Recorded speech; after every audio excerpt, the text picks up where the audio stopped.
I have an incredible announcement to make right here on this channel. Mike Licona and Bart Ehrman are going to have a 7-hour debate on the resurrection this April. If you're sick of debates that only cover basics, and you've always wanted to see two scholars go head to head and dive deep into the evidence for and against the resurrection, this is it. Tickets are now officially being sold, and I'm helping promote this event so we can show up and support Dr. Licona. So get your tickets now. You can watch the whole thing, stay for part of it, or come back and watch later. Your ticket will grant you access to this event forever. So go to inspiringphilosophy.org/big debate and get your ticket now so we can support Dr. Licona on this. And by doing so, you'll also help my channel grow. Now, in preparation for this debate, I brought Dr. Licona on my channel to talk about the Gospel of Mark.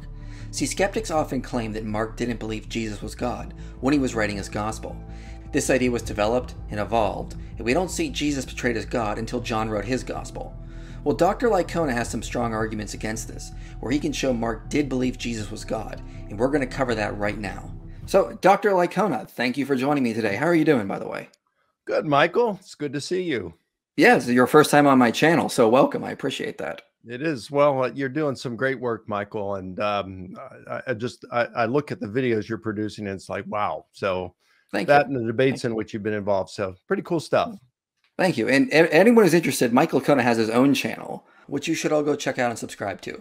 But moving on, I wanted to bring you on today because there's something that bothers me a lot, is that I always hear this claim that, especially from a lot of laymen, which is that, well, the early church didn't see Jesus as God. It didn't develop until John comes on the scene. The first gospel, the one that most scholars think is the first, which you and I both agree with, Mark, Jesus isn't God in that picture. And I sort of wanted to get you to talk about this a little bit because I'm sick and tired of hearing it. And I know you've talked about it a little bit. So let's talk a little bit about what Mark is in terms of its ancient genre. And then let's dive into why we think there's good evidence that he is suggesting Jesus is God in there. Well, it's a good question. So first of all, most scholars today, by far, regard the Gospel of Mark as an ancient biography. Greco-Roman biography. And the reason they say Greco-Roman is because for some reason, Jews have not written biographies of their sages over the years. There have been very few. So for example, you've got 3 written by Philo in the 1st century. And then you have an autobiography by Josephus toward the end of the 1st century. Other than that, according to Louis Feldman, the late Louis Feldman, who was a leading Josephus scholar, there have been no biographies of Jewish sages until modern times. So for some reason, they just weren't writing them back then. So if you were going to write a biography of someone, Greco-Roman biography was pretty much the only game in town. And the autobiography of Josephus, as well as Philo's Life of Moses, follow the same literary conventions as the Greco-Roman biography. So you can call them whatever you want, but they're generally speaking about the same length. They focus on a single person. Various reasons for thinking they're biographies. And another reason is most ancient biographies do not mention the childhood of a person. So if you've ever wondered why is it that the Gospels don't mention the childhood of Jesus, why does it just mention his birth and then launch into his public ministry? Such was common of ancient biographies of those days. So yeah, that's the genre of ancient of the Gospels. Now, going on that, the idea is that, well, in this biography, let's just say it's a biography for just, I know there's people that might object, but let's just move on from there. It doesn't say Jesus is God with such explicit statements like you see in John 8:50 or John 8:58, I believe it is. Yeah. So is Mark in his biography painting Jesus as God, and how would he go about doing that in the ancient cultural context? And that's a great question, Michael. And this is something that you hear it so often, and you see this people claiming evolution of Christology throughout the Gospels.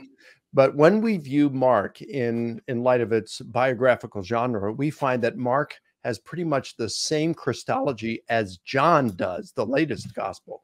And here's why. If you look at Plutarch's Life of Alexander the Great, chapter 1, he talks about how when writing a life is what they called a biography back then. So you have the life of Alexander, the biography of Alexander. He says, you have to excuse me if I don't mention all of Alexander's great feats worth like battles where thousands fall. He says, because my objective is to illuminate the character of the main person involved. And you do that through the person's words and deeds. So he says, just like a portrait, you're going to focus on the eyes, right? Things like that. You're going to focus on the eyes and the face to communicate who this person is. Well, you're going to do the same thing, he says, in a biography through the words and the deeds. And so when you read Mark in view of its biographical genre and look at Jesus' words and deeds, it's like, whoa, it really just opens up a world of high Christology for you. So let's talk about some of that a little bit here. You've made the argument that in the first couple chapters, Mark is already doing this. Give us some examples in the first couple chapters of Mark where how he is showing us that Jesus is God. Well, you look at how it opens up. So in chapter 1, he says, as Isaiah the prophet said, the voice, and he quotes from Isaiah, the voice of one crying in the wilderness, prepare the way of the Lord, make straight his paths. And now you think what it would be is Jesus doing the work and making straight the paths for the Lord or for God. Instead, it's John the Baptist who is in that place fulfilling prophecy. And who is he preparing the way for as the Lord? For Jesus. So right at the very outset, it would seem to suggest that Mark is saying that Jesus is Yahweh. He's God. What's interesting is to add to that, right in the first thing, he's quoting from Isaiah that's clearly talking about Yahweh and, preparing the way for Yahweh to come. And who comes right after that? Jesus. Exactly. It's pretty cool. And then you go to Mark chapter 2, where Jesus heals a paralytic and forgives him his sins. And he says, first of all, he says, child, your sins are forgiven. And then the scribes are there, the Jewish scribes, and they say, well, that's blasphemy because only God can forgive sins. Forgive sins in terms of getting your relationship right with God and, for salvation. So, yeah, he forgives him his sins. And then he says, so that you may know that the Son of Man has authority on earth to forgive sins. And then he heals him. So it's like, okay, well, that's kind of interesting. And then you come to chapter 3. And the scribes there are saying that Jesus casting out demons are because it's Satan casting out demons. And Jesus says, well, why would Satan do that against himself? And that's where he says, a house divided against itself cannot stand. And he says, look, here's alternatively what's happening. He says, look, if you want to steal from a strong man's house, you got to first bind the strong man, and then you can go plunder his goods. And what Jesus is saying is by his exorcisms, he's saying Satan is the strong man, and his exorcisms show that he is binding Satan, has bound Satan, and is now plundering his kingdom of souls. But you look at it and say, well, what human can bind Satan? Even the most powerful of the angels, the archangel Michael in Jude, it says that when he was arguing with Satan over the corpse of Moses, that he didn't slander Satan, but said, may the Lord rebuke you. So if the strongest and greatest of the archangels are going to treat Satan in that way, well, who's the one that's going to come down and bind Satan? Well, I mean, that's pretty indicative of being some divine deity. So that's another thing. And that's chapter 3. Then you come to chapter 4. Jesus calms the wind and the waves. But then you go to the Old Testament. In Psalm 89, verse 9, it says, you rule the surging of the sea. When its waves rise, you calm them. You look at Psalm 107, verses 28 and 29. They cried out to the Lord in their trouble, and he brought them out of their distresses. He caused the storm to be still, so that the waves of the sea were hushed. Ecclesiastes 8:8. No one has authority over the wind to restrain it. So it's like, well, you have God here. It seems that only God can calm the winds and the waves. And then you come to chapter 5. You have Jesus raising Jairus's daughter from the dead. But then you look at Ecclesiastes 8:8. No one has power over the wind to restrain it, or power over the day of death. It's only God that has that. Well, hold on. Let me stop you there for a second. But don't other people, like in the Old Testament and the New Testament, also raise people from the dead? What would you say to something like that, though? You have Elijah in the Old Testament. You have Elisha also in the Old Testament. So that's two of them in the Old Testament. And then you have Peter raising Tabitha in the New Testament, and Jesus raising Jairus' daughter in the New Testament. The interesting thing is for Elijah, Elisha, and Peter, they're in all three texts, it says that they are raised after they pray for them. They pray for them, and then they are raised from the dead. So it is God doing the raising. But when Jesus raises Jairus' daughter from the dead, he doesn't pray. He just speaks the word, and it's by his own power that Jairus' daughter is raised. So this is something, again, that only God does. And then you come to chapter 6. Jesus walks on water. And in Job 9, Sorry to interrupt you, but it's just interesting. It's like in every chapter, there's another way to sort of allude or quote something from the Old Testament about Yahweh just being applied to Jesus. It's like, is this how they would have done it in that cultural context? Like, let's find something in the scriptures and match it to Jesus and say, look, this is how we know he is Yahweh, because he keeps doing things that only Yahweh can do in the Old Testament. If I had to guess, well, it's just hard to tell what was in Mark's mind at the time. So it could have been, he could have been doing it that way. I do think that that is what he is doing in Mark chapter 6 when Jesus walks on water, because you've got Job 9:8, it says, who alone stretched out the heavens and trampled the waves of the sea. But there's something really interesting in that text that leads me to think that Mark has the Old Testament in mind here, that he has Job in mind, because just 2 verses later, Job 9 verse 11, it says, look, he passes me by. And what's really interesting, I didn't see this until Richard Hayes in one of our more recent books pointed out that in Mark 6:48, when Jesus is walking on water, it says he came to them walking on the sea, for he wanted to pass by them. Interesting that, you do have Job 9:11 says, look, he passes by me.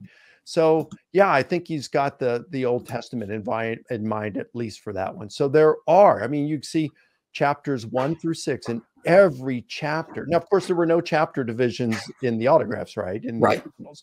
But you see in the way it's divided up, there's at least one in every chapter, at least through the 6th chapter. And then there's even more as you go on, if you want me to mention those. Well, let's do that. But first, I want to get to an objection, because I also hear this. In Mark 10, someone comes to Jesus. It's the rich man. And he goes, how do I, inherit the kingdom of heaven? And it calls him good teacher. Jesus replies, why do you call me good? No one is good but God. Doesn't that sort of show that he is not God? How would you respond to that? Yeah, it's a good question. I think there's 2 ways of looking at that. So you could say, yeah, Jesus is calling him, what he's saying into question. But it could also just as easily be when he says, why do you call me good? No one is good except God alone. He could be saying, hey, buddy, you understand what you're saying when you call me good teacher? He's not rebuking him in that sense. He's just pointing out to him, by calling me good, look at the implications of that. And you're right about, and he's telling the rich man, you're right about who I am in that sense. Interesting. So let's kind of go on from there. Why can't it just be more explicit? Like, why isn't Mark just saying so explicitly that Jesus is God? Like, this is what I hear from a lot of skeptics. They just want it to be more clear, and it isn't as clear to a lot of modern readers. How would you respond to that? Well, it may not be as clear to us, but I'd say when you look at the objective of ancient biography, remember, they're not writing for us. They're writing for their original readers. So, and the objective of ancient biography was to illuminate the main character, called the biography with a double E in the end, to illuminate the biography's character through his words and deeds. And this is exactly what is going on there. So yeah, we would like for him to come out and say, hey, buddies, I'm God. But that's just not the way it is. In fact, you can see in Mark's gospel that he, in a sense, is cryptic about what he says, about being Messiah. He tells them not to go out and tell others, or when he cast out demons, the demons are saying, he has to tell the demons, be quiet, don't tell them about who I am like this. My time has not yet come. But he is clear through his deeds about who he thinks he is. Well, at least Mark is illustrating through his deeds who Jesus is, his character. He's deity. Yeah, it really seems like what they're trying to do is this literary technique where you just keep showing chapter after chapter, in our sense of chapters, just passage after passage that, look at how he is like Yahweh here, look at how he is like Yahweh here, look at how he's like Yahweh here. Let's go to another example. One of my favorite ones is in Mark 14 when Jesus is before the high priest. And he says, the high priest asks him, "Are you the Christ, the Son of the Blessed?" And Jesus says, "I am, and you will see the Son of Man seated at the right power coming with the clouds of heaven." Now, I've heard some people say, like Muslims, for example, he's just affirming he's the Messiah. Would you say that may go a little further, or do you think that's not as clear? What is your perspective on that? Well, he's certainly going further, because you don't get charged with blasphemy, for claiming to be Messiah. I mean, when he said, "I am," he's asking, "Are you the Messiah, the Son of God?" And he says, "I am." And what's more, the Son of Man mentioned in Daniel 7, guys, the one who's worshiped and served as only God is. God's going to give him an eternal kingdom. The Son of Man in the similitudes of Enoch, first Enoch, I think it's chapters 37 through 70 something. He's worshiped and served, and the elect one in fourth Ezra, this person, this divine figure who was served and gets the glory, the same glory that belongs only to God. Well, guys, that's me. And you're going to see me coming on the clouds of heaven and seated at God's right hand. Why? Because my Father and I, we're made of the same stuff. Now, for the high priest, those were clothes-ripping words, and he tears his robe and charges him of blasphemy. So that's not so apparent to a Gentile audience. And I think that's the reason why Luke redacts it a little bit and does kind of a cultural translation. So when Jesus says, "I am, and you will see the Son of Man seated at the right hand of power and coming on the clouds of heaven," Luke has a high priest say to him again, rather than tearing his clothes and charging him with blasphemy, he says, "So you are the Son of God then?" And Jesus says, "It is as you said." In other words, he affirms it. And the high priest says, "Well, hey, I think we don't need any more witnesses." There's just this no overacting that is going there, on the no bombastic response in that sense. But you see, for a Gentile, Son of God would be the equivalent of Son of Man, as you find in the Jewish tradition. So yeah, he's certainly claiming to be more than just the Messiah there. And I want to be clear for the audience. We're not saying this proves Jesus as God. What we're trying to demonstrate is at least the author of Mark thought Jesus was Yahweh in some sense. Right. This is very clear, because that's the accusation. It's that Mark didn't think Jesus was God, and that doesn't come until John. But it's clear when you start going through passage after passage, he is constantly painting Jesus as Yahweh. And sure, if there was like one or two instances, it might be questionable, but it's like every chapter there's another allusion, another connection to a passage in the Old Testament about Yahweh. Mike, thanks for coming on. Is there anything else you want to add on this? Anything you want to plug, talk about your channel, anything you want to do before we go? Yeah, what's cool about this is you have Mark, the earliest gospel, you have John, the latest gospel, and you have the letters of Paul, the undisputed letters of Paul, at least, in between. And he's really clear that Jesus is God. In fact, Paul's letters may even be earlier than Mark. So agreed, yeah. It's like there's no evolution here. It's the same throughout the earliest to the latest, and that's pretty cool. Yeah, we got a pretty cool Master of Arts degree in Christian apologetics at Houston Baptist University. It's accredited. It can be completed entirely online. We got a fantastic faculty there. People can look at that. They can also go to my YouTube channel. You said you're going to provide a link to it, and we've got over 300 videos there. Here, yeah, right here. I put it up there. So there we go. So yeah, thanks everyone. Subscribe to Mike's channel. Look for more of his stuff coming out. It's been really great having you today, and thanks for coming on. Mike, we also have a debate that I'm going to be engaged in with Bart Ehrman. Right. I mentioned it before the opening debate, but just tell us what that is going to be about. Yeah, really excited about this. Bart and I have become friends over the years. we've engaged in 6 debates. This will be our 7th, but it's going to be different than any of the others, Michael, because this is an all-day event. So we're really going to be able to cover a whole lot in it. I'm pretty excited. This will be a fun event for everyone. I think you'll need a nap after, but yeah, I'm looking forward to it. So, all right. Well, thanks for coming on. I'm excited about the debate. Anyone who wants to get tickets, there's a link below. And thanks for joining us today. We'll see you next time. Thanks, Michael. Don't forget, Dr. Lycona will be debating the resurrection for 7 hours with Dr. Bart Ehrman this April 9th. Go to inspiringphilosophy.org/big debate and get your tickets now. Let's show up to support Dr. Lycona argue for the resurrection, and by doing so, you'll help support this channel.